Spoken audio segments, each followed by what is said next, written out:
Please help me welcome Fazilat. Thank you. Thank you very much. Thank you, everybody, for being here, and thank you, Blue Sky, Kristen, C, Yu Young, Chris, who's not here today, and I hope he's having a very good time in Houston. M, so it's very big honor for me to be here and for my work to be here. Thank you, Blue Sky, for providing this amazing, generous, support for artists to show their work. So I want to make it like as more as possible, conversation. I would really enjoy to have talk about the work together. If you want to stop me at any time, please do that. I'm just gonna start with giving you a little bit of background about this project, about myself, my experience as photographer, and then I want to open it to conversation mostly. So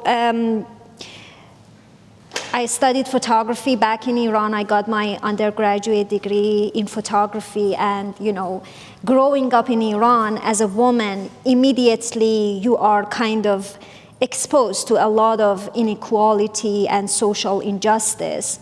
So immediately I knew what I wanted to do with photography. It was mostly my passion for showing, for presenting the issues that I was facing. Sometimes it was directly impacting myself, all those injustices. Sometimes it was about the community that I dearly cared about.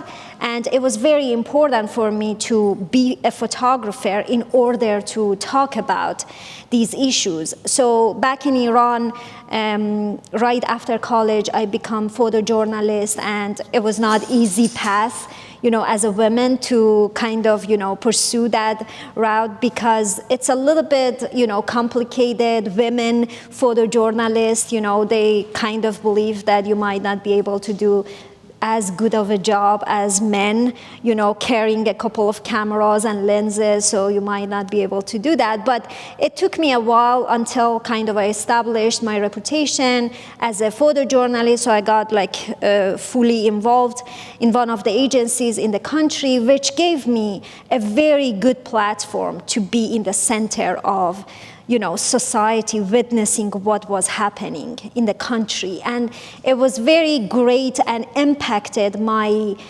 career as a photographer even more, because it was, I was there when everything was happening. All the protests was happening. I was in the Congress when they were passing laws that people were so against that.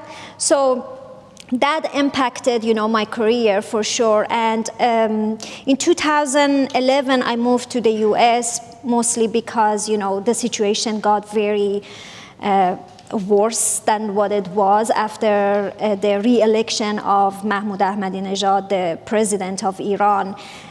So there was a huge protest against the government, and as a photographer, what can you do? Like photojournalist, I was also there to photograph and show all the injustices that was happening to a lot of people. So that, after that, it became very more difficult if you want to talk about social injustice, there's not much platform to show your work, to talk about it. You're always in risk.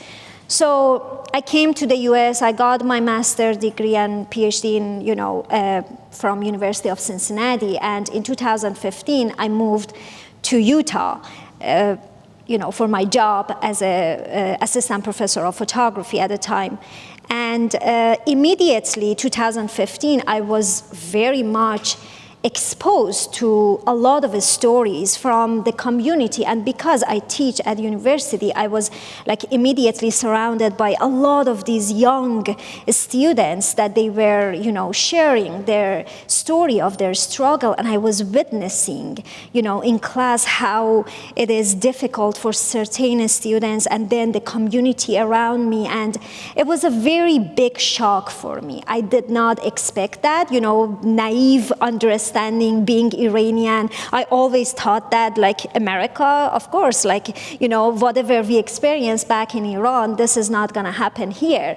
So, and a little bit more backstory about when I was back in Iran, like, you know, I wrote it there as my statement that still the punishment for, you know, LGBTQ community in Iran is a death penalty. So it's a huge risk, high risk, and that makes it very scandalous, you know, like topic to even talk about it. It's a big taboo, so nobody talk about that. I don't know if you know and heard the 2007, you know, Mahmoud Ahmadinejad, the president at the time, he came to America and he gave this speech and about the fact that we don't have homosexuality in Iran, which was like, you know, you can imagine how difficult it could have been for people, you know, for queer community back in Iran to hear such a statement. We do have a huge community, but it's very much closeted. They can't,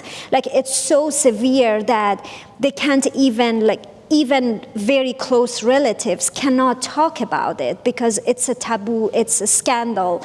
So, and you know, you don't want to put them in risk talking about that. So it was always in my mind. I had friends, I knew a community that they were heavily struggling with this issue, but I never got a chance to do anything about it, to talk about their stories and to share their stories. And it was always in my mind, but I never, you know, wanted to put anybody in risk, because if, you know, a tiny bit of somebody's face is revealed and somehow somebody reported them, you know, it's a death penalty. So it's very severe. So that's why when I came to Utah, I was very frustrated to hear, not to that kind of extent, but believe it or not, a very, very high percentage of suicide among queer community in Utah. And I was witnessing many, you know, attempts among the people that I knew that they were so dear to me. They were smart, very, you know, like open, and when they communicated about their sexuality with their family members or, you know, their community, they kind of treated them to the point that they felt so guilty. I had many people that they were telling me stories about the fact that they were put into, you know, through the conversion therapy, through the church, and that made them, you know, in order to change, right? And one of the people that I photographed, he was telling me that it wasn't, you know, having any impact. That's why I thought that there might be something wrong with me. And, you know, it was just kind of very difficult for me to hear almost the same stories that, you know, the society, the structure practically, the status structure, LDS Church is making these people doubt themselves, that there might be something wrong with them. And this was really hard for me to hear that, because here I was in America, not in Iran anymore. It's completely different environment, but almost the same issues. And so it took me a while. Immediately in 2015, I was exposed to all of these stories, but I didn't start that project merely because I'm not gay, and I didn't know that this is my position to do that. For sure, I didn't want to, you know, kind of appropriate these images, the images that queer artists are doing. It's not my position. So I started kind of, because I was so impacted, I told myself that here what I'm going to do, I'm going to start this project just for myself, because, you know, I'm not gonna show it to anybody. I started kind of like, you know, more documentary style, because it was like mostly my kind of a style. But then I realized that doing that, I was kind of like, you know, talking about the stories that it was not necessarily my story. So talking to a lot of these beautiful, you know, couple, we made kind of a relationship. I got very close to some of them. We talked forever about the issues that they face. And then I realized that what I can do, because I really care about this issue and I want to make a project, what I wanted to show my, kind of outsider view of these people, that this is so beautiful. I wanted to show their relationship as organic, as natural, as beautiful as it was, something that I thought that in the state of Utah, it was a little bit, not a little bit, it was not acceptable. A lot of people had this vision, have this vision of, heterosexuality, normal. This is not normal. And I wanted to show, the beautiful organic relationship that we see here. It's as organic, it's as natural. So I started, talking to a lot of people. I was exposed to more, even more severe stories. For example, in that photograph, like at the back, kind of more industrial space. They were one of my first couple that I photographed, and I was shocked hearing their stories. The day that I photographed them, they told me that they both recently lost their job. Kim and Amy lost their job as a daycare teacher because the principal came to them and they told them that, I don't think that you have a good influence on the kids. And this was so, and they didn't even know if they can go to the court, not go to the court. So it's like, to me, it was unbelievable how they are dealing with this issue. And, so I picked all these people from Utah that they are actually, all of them coming from LDS background, at least one of them. One of the couple comes from the LDS background. Some of them, they have lost, their faith and going through the whole struggle. They said big no to the church anymore. They don't want any involvement. But surprisingly, some of them, great numbers of them, they're still pretty involved, but with kind of a broken heart. Some of the couples, for example, Taylor and Adam, they are very heavily LDS still. They love the faith, and the reason I photographed them, that's the only photograph that I made at their house, was that day, actually, they adopted a little baby, the tiniest baby I've ever seen. So beautiful. And they just, they were not expecting it that soon, but they called me. We had a plan to go somewhere in the landscape, and they called me and they said, Fazilat, surprise, we just adopted a baby and we can't go out of the home. Do you want to come to our place? And it was just beautiful to be there. But I was in their kind of interior spaces. I saw that they have the huge frame of LDS temple at their home. And they were talking to me with like kind of tear in their eyes that, it's important for us. We grew up, with this faith, and we love it. We love the community. But, the fact that they immediately lost their the identity card, they can't even go, they are excommunicated. They can't set foot in the temple anymore because they're gay. It was just very, difficult for me to even hear that. So I wanted to show that, affection. On the other hand, all of that struggle was there, that, the things that brought me to this story. But when I started talking to all these couple, one thing that stood to me the most was their bravery, actually.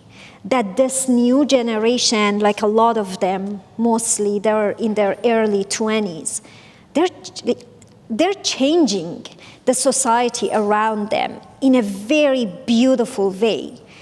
Like, yes, they all are born and raised, a lot of them, LDS, they had to go through a lot of a struggle.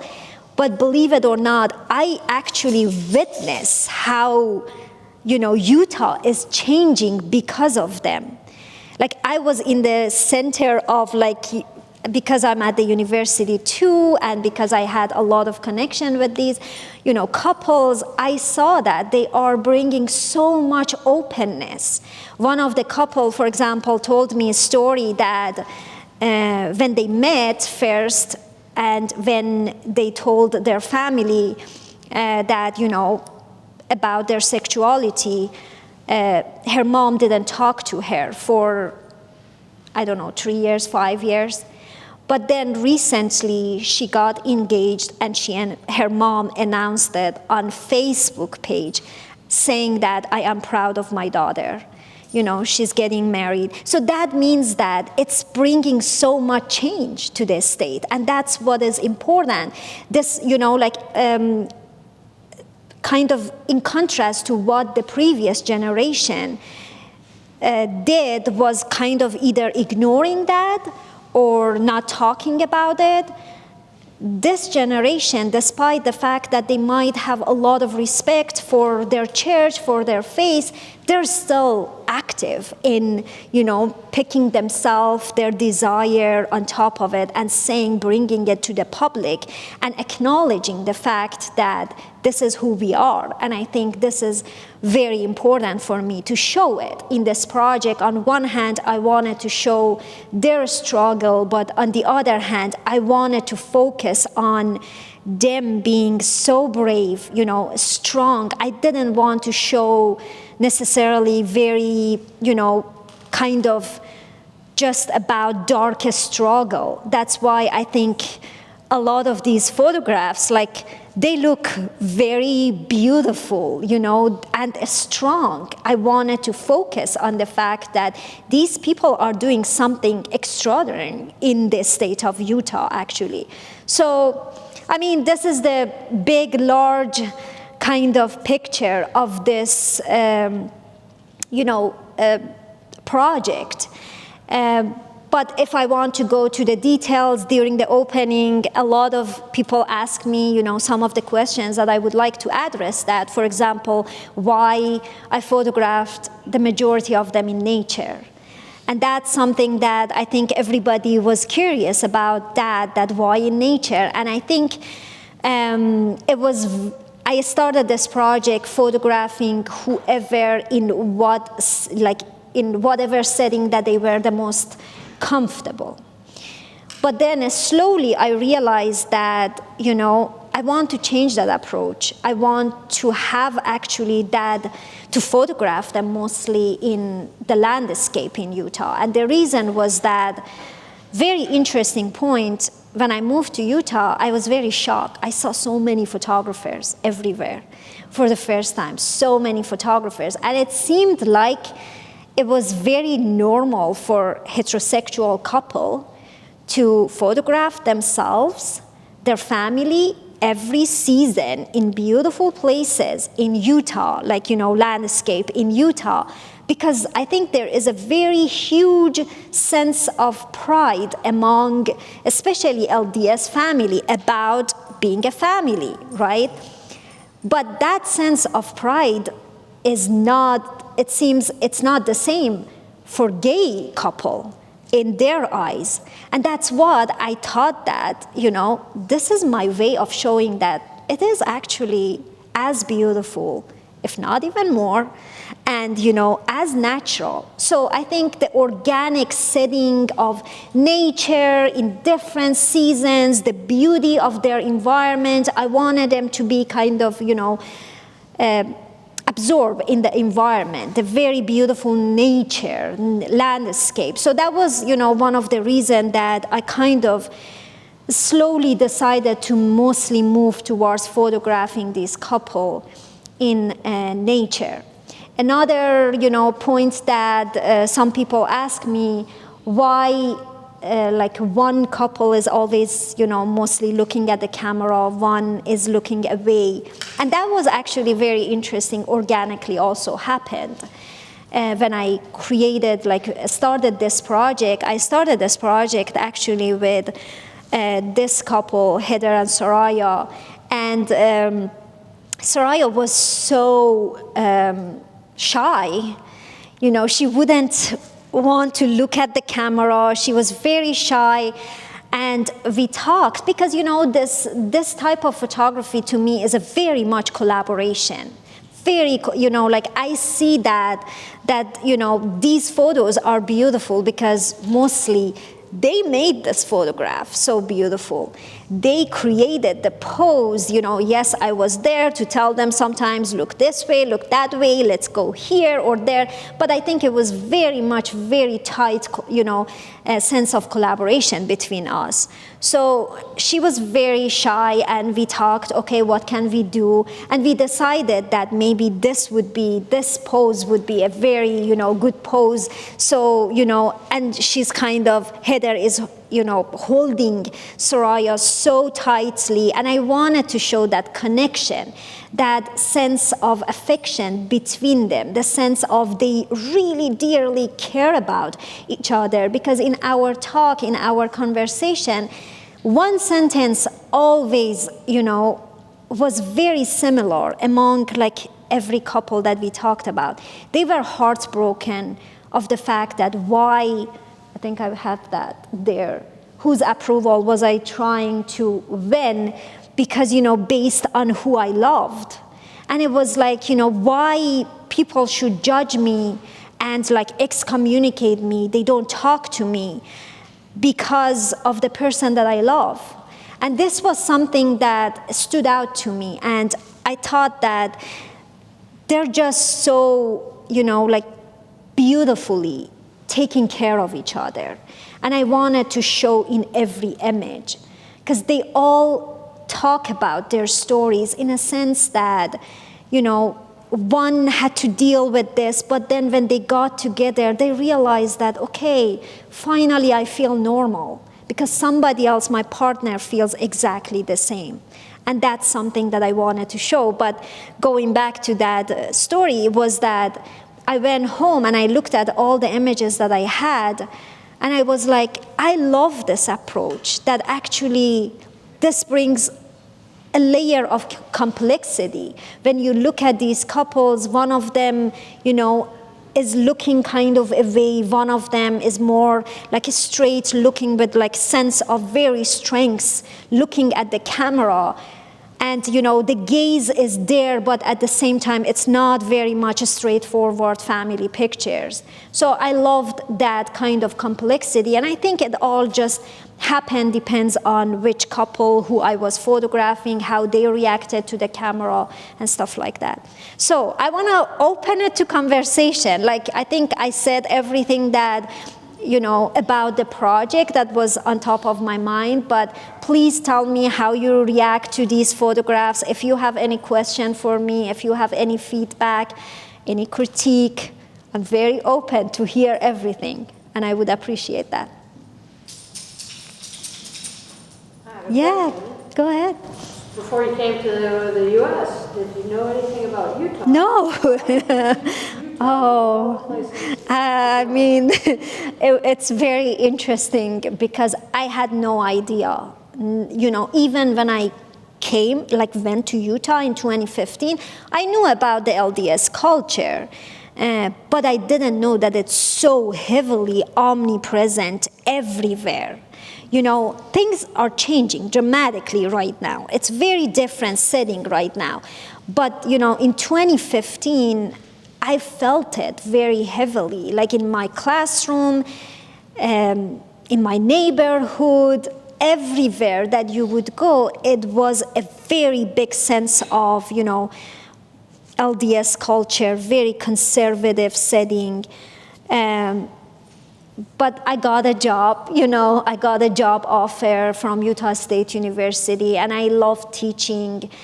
And when I went actually to Utah, I did feel a little bit also the fact that I might be effective there, because I'm coming from, way more severe conservative setting, but, it was the same, talking to my students, I thought that I can understand them, because I'm also coming from a very religious country. So slowly I realized that, it's a place maybe that, because I want to do always, talk about social injustice, not by choice. I wish there was nothing, that we needed to talk about it, but because it's the reality of our surroundings. So I, love my place there, and I think it's important to talk about those. Yeah, but I didn't know anything about it.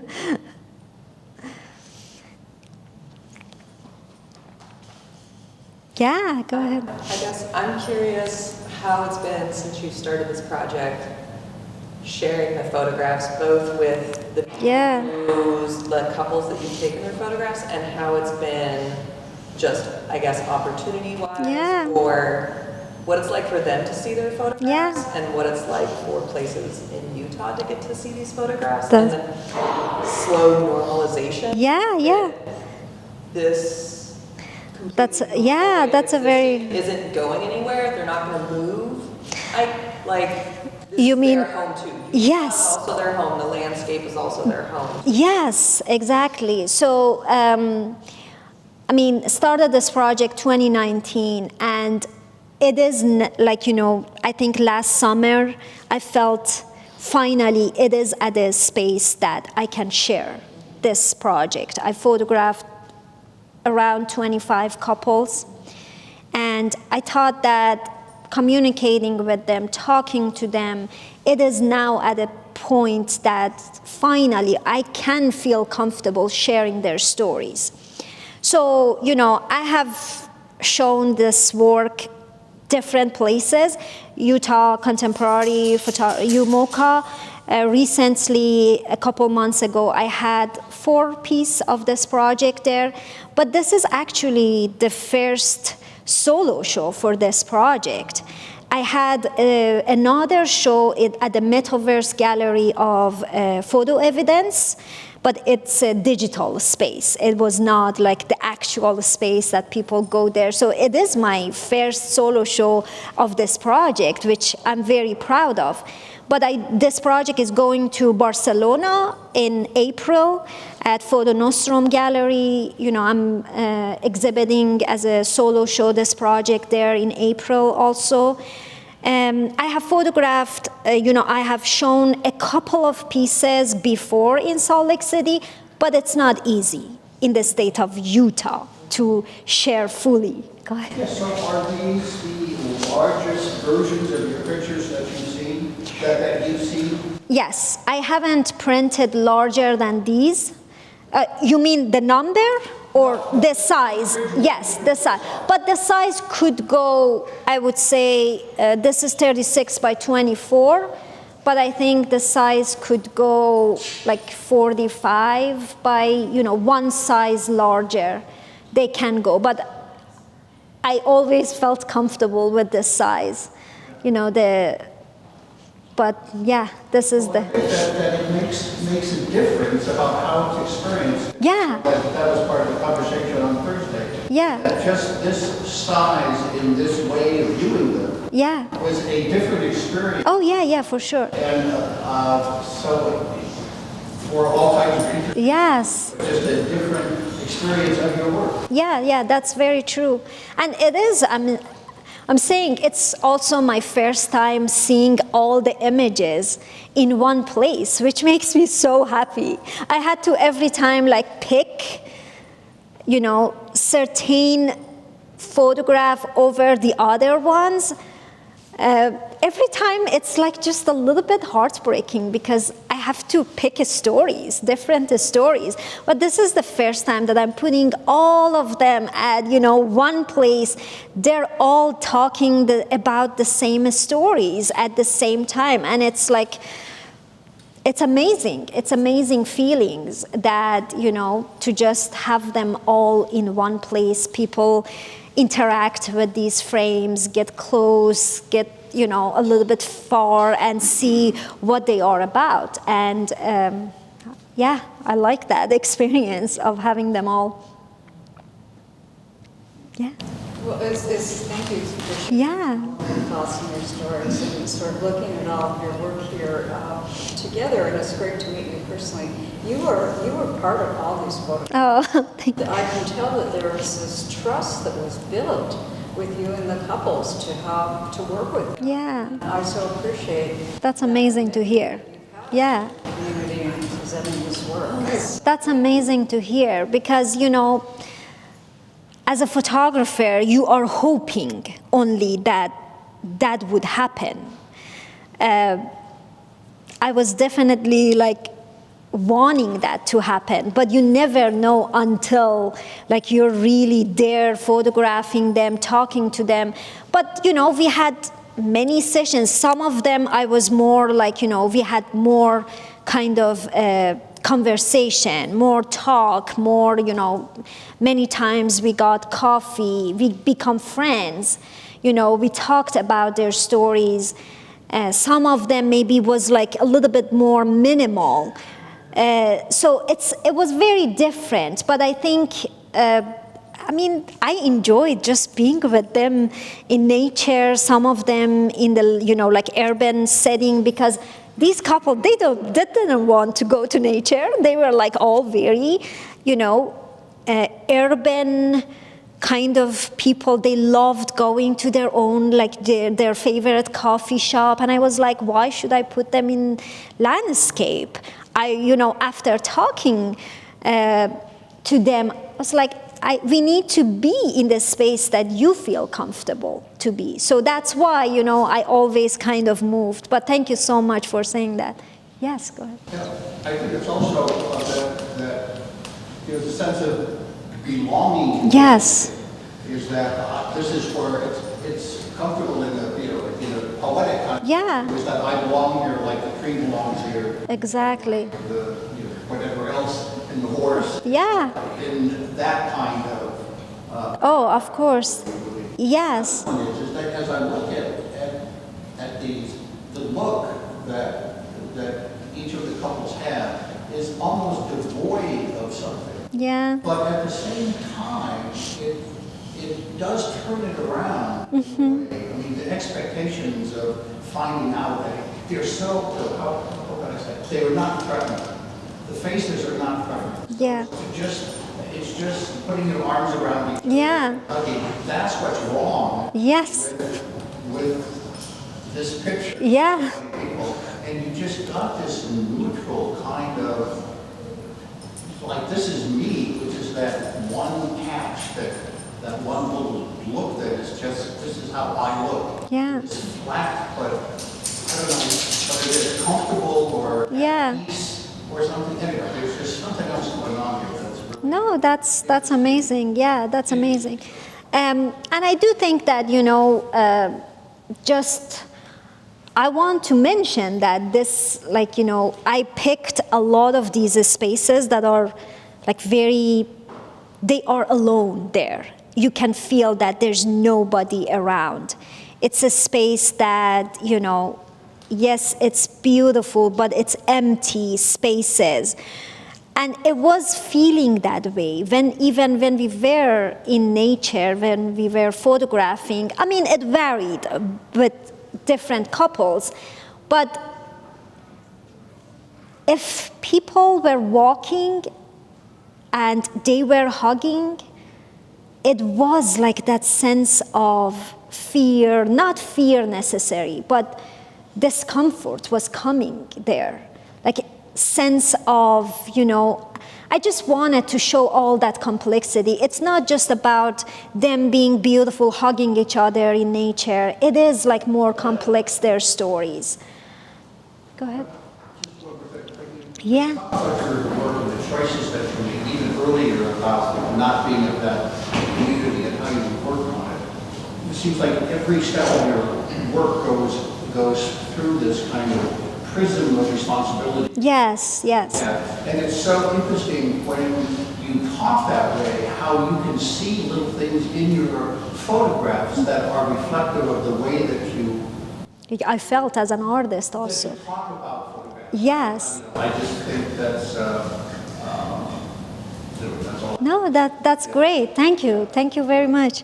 Go ahead. This is kind of looping back. I was curious some of the couples' experiences after they got to see their photographs, Oh. knowing that the show is taking place. How does that feel for them, knowing that this project is being seen, I guess? And how do they feel about being seen? Normally, I share every things that happens. Like this project got published a lot. Like also, Salt Lake Tribune, had their photos like very large on the first kind of like the first page. So a lot of them. And then UMOCA, when I had the photographs, the postcard, I don't know the name. The marketing, yeah. It was like the photograph of Lexi and Max, and they were everywhere. And, I normally send them a message that, hey, you are here now, you're in Portland now, you're in this place now. And, we first communicated at the beginning. When I photographed them immediately, like after I go through the photos and I edit them, I send them like my collection of these are the photographs that I picked. What do you guys think about them? Which one you like more? I normally, don't end up picking the exact same photographs that they like for the collection, but, we talk about which one represent them, maybe the way they want to be represented. But I think they are proud of what they're doing. This is what is important, I think, when I tell them that, hey, I'm presenting your work, your kind of a story here or there, they are hoping that this is bringing more openness. And which I think, I'm probably this tiny piece of, if anything happens, there are so many scholars, so many activists, and you can see it in the catalog that we have. I actually included some of the scholars that they wrote about this issue in Utah. And you see that there are a lot of people involved with the community. There are a lot of people that they are trying very heavily to bring that openness to the state of Utah. And it's happening slowly, very, very slowly. But, it happens, which I appreciate that. But I always believe in the power of photography.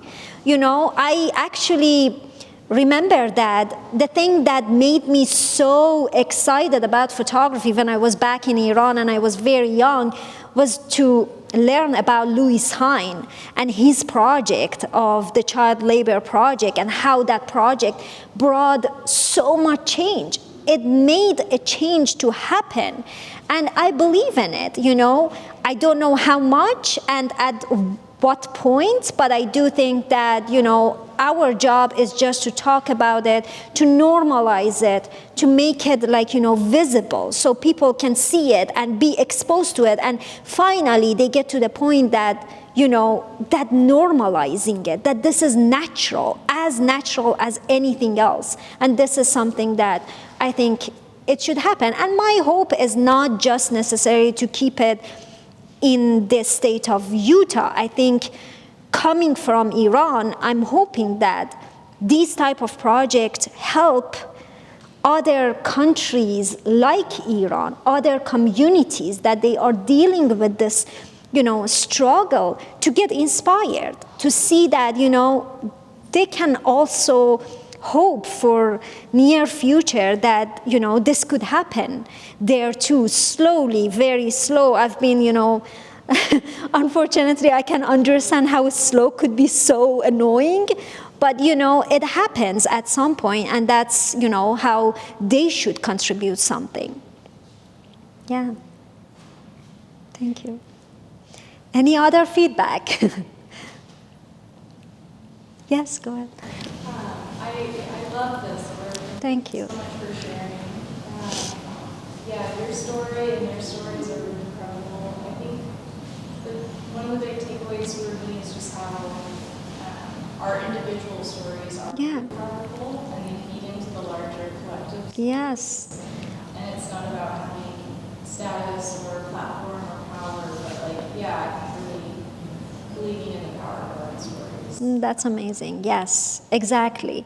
It is very important that, I believe the same way that all these very personal kind of stories adds on and becomes like, you know, a page of like a small effort to bring changes. I remember when I first heard about Hannah and Mariam, so with the horse, I heard about them from one of my students. They were friends, and my student introduced them to me, and I contacted them. I was like, you know, this is the project about, and I want to hear more about your stories. Hannah sent me a voicemail that was like half an hour, beautiful, you know, just about, she just said her story, you know, about everything that happened to her, how long it took her to kind of herself to admit that, because it was not easy. She grew up so like LDS, everybody around her was LDS, and she was not feeling, you know, comfortable admitting that. But, you know, they just recently, few months ago, they sent me a picture of them getting engaged in Alaska. So it's very exciting to see what's happening, and finally they are together and they don't feel bad, you know, the family knowing that or the friends knowing that, because they have each other to count on, to support each other. Yeah. You tell me. Thank you so much. Thank you for being here.